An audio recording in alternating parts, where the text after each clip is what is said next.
감성경제방송 돈다방 미쓰리입니다. 자, 5월달 중순에 와 있습니다. 그런데 많은 분들이 5월달 증시가 호락호락하지 않아 너무 힘들어 하고 고충을 이야기하고 계십니다. 물론 뉴스에서는 코스피가 사상 최고치를 경신했다 뭐 이런 보도가 나오긴 하지만요. 그런 거와 상관없이 장중의 변동성, 데일리 변동성에 많은 분들이 나 토 나올 것 같아 그렇게 힘들어 하십니다.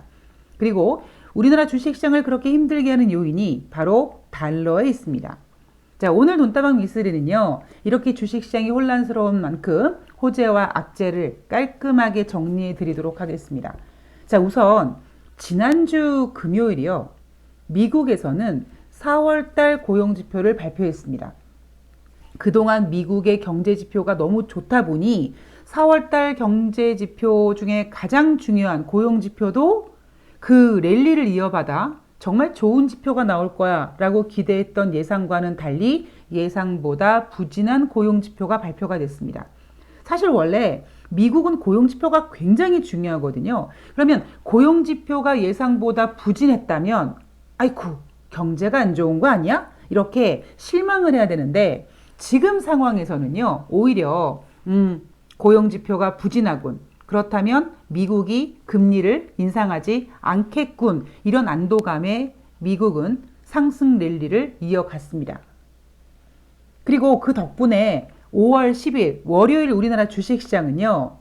이 달러라는 녀석은 안전자산이기도 하지만 미국의 어떤 현재 상황을 보여주는 지표거든요.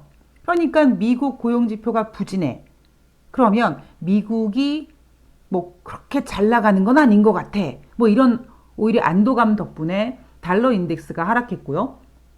달러 가치의 하락으로 인해서 우리나라 월요일 증시는 외인이 매수를 해줬고 외인의 백을 믿은 기관도 동시 패션으로 매수해주면서 우리나라 증시는 크게 상승했습니다. 자, 제가 늘 말씀드리죠. 대한민국 증시는 외국인들이 우리나라 주식을 사줘야 되고요. 그리고 그 배경에는 달러 약세라는 전제 조건이 반드시 필요하다라고 말씀을 드리고 있습니다. 자, 그런데 문제는 그렇게 고용지표가 부진함에도 불구하고 금리 인상 안 할 거야 라고 환호했던 뉴욕 증시가 이번 주에 들어와서 분위기가 쎄해지고 있습니다. 이유는요. 유럽, 중국, 그리고 미국의 경제 지표가 좋잖아요. 물론 지난주 금요일에 발표됐던 고용지표는 예상보다 부진했지만 나머지 경제지표는요. 어마어마하게 잘 나오고 있습니다. 제가 앞서 방송에서 PMI 지표는 기준이 50인데 지금 미국의 제조 PMI, 서비스 PMI 지표가 50을 훨씬 뛰어넘어서 잘 나오는 녀석은 72까지 나오는 지표가 있다 보니까요. 72는요, 여러분, 완전 거의 호황이라고 보시면 돼요. 그렇게 미국 경제지표가, 유럽 경제지표가, 중국 경제지표가 좋다 보니까 글로벌 경제가 지금 후끈 달아오르고 있다는 어떤 느낌. 그리고 또 하나가 뭐냐면 바로 밀가루라든가 철광석 같은 원자재 가격이 크게 상승하고 있다는 점. 여기에 10년물 미국 국채 금리도 다시 들썩이고 있습니다. 제가 아마 전전 방송에서 뭐 제롬 파월 연준 의장이 이런 얘기하는 거 보니까 앞으로 또다시 인플레이션이라는 이슈는 주식시장에서 다시 재료로 고개를 이렇게 들 가능성이 있습니다라고 말씀을 드렸습니다. 자, 여러분 혹시 기억하십니까? 제가 작년 11월에 6개월 동안의 휴방을 마치고 짜잔 하고 들이닥쳐가지고는 여러분 2021년의 경제 화두는요. 첫 번째 인플레이션, 두 번째 달러, 세 번째는 미국과 중국의 패권전쟁 2라운드, 괄호 열고 화폐전쟁이라고 정리를 해드리고 있습니다. 그리고 지금 2021년 5월 중순 지금까지 현재로 봤을 때 미쓰리가 올해 예상하고 있었던 경제 이슈가 딱딱 맞아 떨어지고 있습니다. 제가 초반에 이런 얘기 해드렸어요. 여러분 2021년 화두가 인플레이션인데요. 진짜 인플레이션이 생겨서 이게 인플레이션이 주식시장을 힘들게 하는 게 아니라 전문가들이 야, 이렇게 부양책 쓰고 이렇게 경제지표 잘 나오고 이제 코로나 잡고 그러면 인플레이션 생기는 거 아닐까? 라는 이러한 어떤 뭐 의견 하나만 나와도 이미 주식시장은 털썩 주저앉는 거죠. 얼씨구 금리 인상하겠구나 라고 걱정하고 몸살을 앓는 게 바로 주식입니다.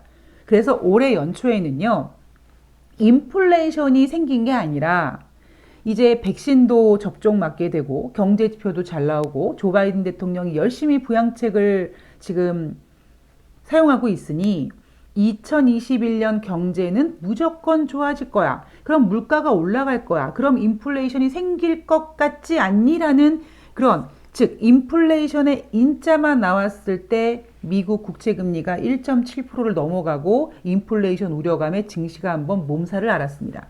그런데 이제는요, 진짜 인플레이션이라는 숙제를 풀어야 될 때입니다. 우리 여러분 잘 생각해 보세요. 연초에 그때 인플레이션이 발생된 건 아닙니다. 그런데 인플레이션이 우려될 것 같아 라는 의견 때문에 증시가 출렁거렸고, 그때 제롬 파월 연준 의장을 포함해서 뉴욕 연방은행 총재, 샌프란시스코 연방은행 총재, 시카고 연방은행 총재, 기타 등등 연준 의원들이 언론을 통해서 그리고 FOMC 회의를 통해서 아유, 아직 멀었어. 지금 인플레이션 이 수치 우리가 다 조절할 수 있어. 이렇게 얘기하고 하다가 그 약발이 먹히지 않으니까 아예 제롬 파월 연준 의장은 대놓고 올해 금리 인상 안 할 겁니다. 라고 인플레이션의 우려감을 눌렀습니다. 그런데 이제는요, 앞으로의 숙제는요, 인플레이션의 인자만 나와도가 아니라 정말 우리가 풀어야 될 숙제, 이렇게까지 돈이 풀렸으니 금리 인상을 이제는 해야 될 때가 온 것 같아. 어떤 이런 현실 직시하는 이런 태도가 뉴욕 주식시장의 이번 주 얼굴을 싹 갈아치우고 있습니다. 자, 여기에다가 여러분 달러 이야기를 좀 하자면, 팟빵 게시판에 달러에 대한 의견을 올려주시면서 미쓰리님 어떻게 생각하세요? 라고 저의 의견을 물어보신 청취자님도 계신데요. 여러분, 달러는요, 미국의 어떤 상태를 보여주는 지표라고 말씀드렸잖아요. 그래서 지난주 미국 고용 지표가 부진해서 에이, 미국 잘 나가는 거 아니네. 즉, 후진해. 그래서 미국을 보여주는 화폐 가치 달러가 하락했고, 그 덕분에 우리나라 증시, 월요일 증시가 크게 상승했다고 말씀드렸잖아요. 자, 달러는 그 나라, 그러니까 미국을 보여주는 어떤 솔직한 지표이기도 하고요. 또 하나는 안전자산이기도 합니다. 그래서 미국은 정말 이래저래 술카드가 정말 많은 나라다라는 이야기를 제가 자주 해드리는데요. 제가 달러에 대한, 여러분 올해 화두가 인플레이션, 달러, 제2의 패권전쟁, 그리고 화폐전쟁이라고 얘기해드리면서 달러가 올해 중요한 경제 이슈라고 말씀드리면서 세 번째 이슈인 이 화폐전쟁, 즉 미국과 중국의 패권전쟁이랑 이렇게 맞물려서 이야기를 이어가고 있습니다. 자, 지금 미국은요, 그 천문학적인 부양책에 필요한 자원을 준비하기 위해서 국채를 겁나 발행하고 있습니다.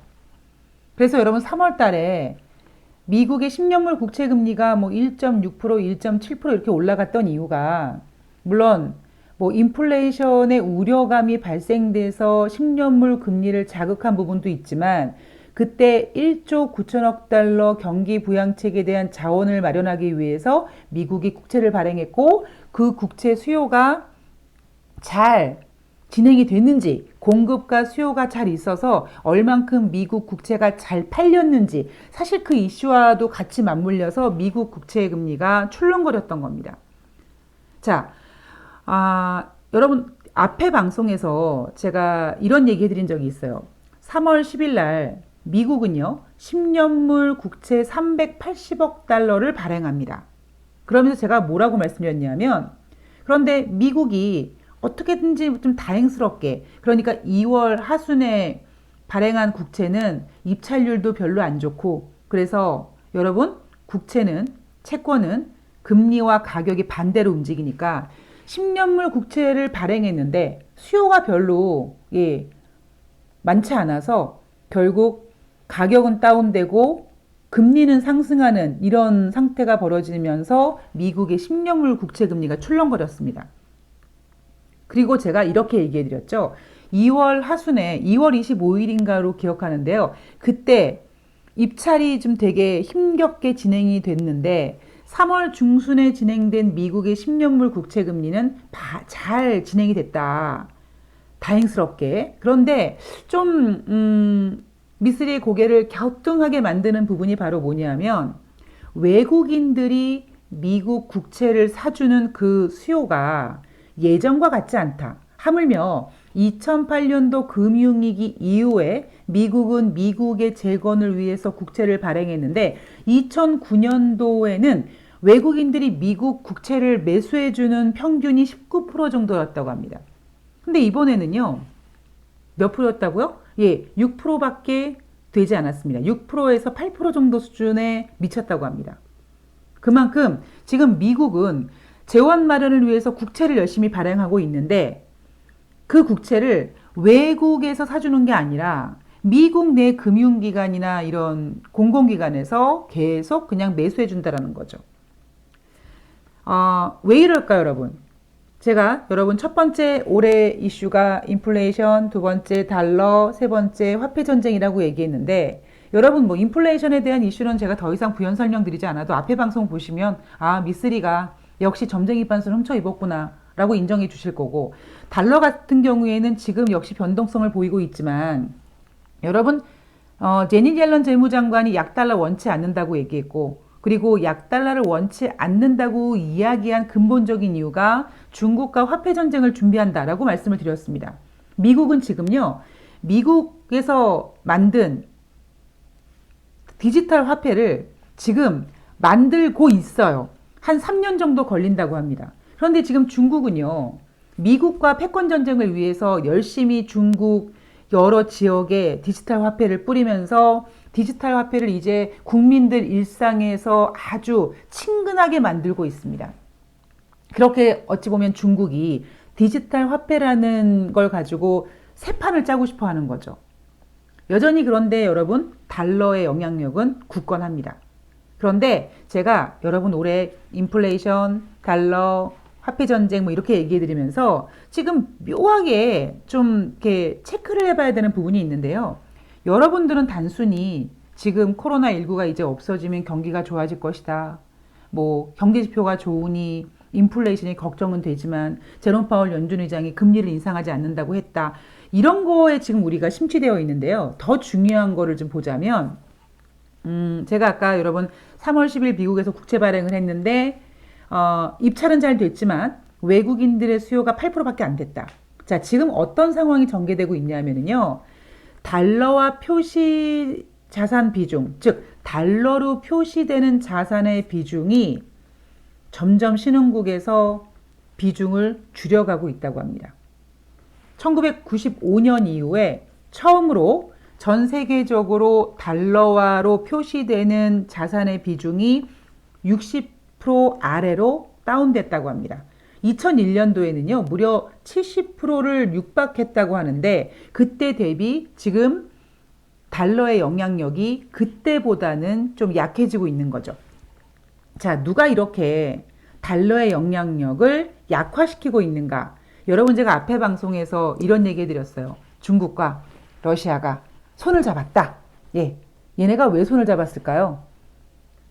미국의 달러 화폐 가치의 영향력을 좀 누르기 위해서 중국이 러시아한테 어이 내 손 잡아. 그래 둘이 합동작전으로 달러의 영향력을 누르고 있습니다. 자, 어느 정도냐면요. 중국은요. 작년 말 기준으로 이 외환 보유고가 7년 전 대비 20%나 감소했다고 합니다. 그게 지금 작년 말 대비니까 지금 5월이니까 아마 조금씩 계속 감소시킬 겁니다. 또 하나, 러시아 같은 경우는요. 2017년 달러 비중이 50%였는데요.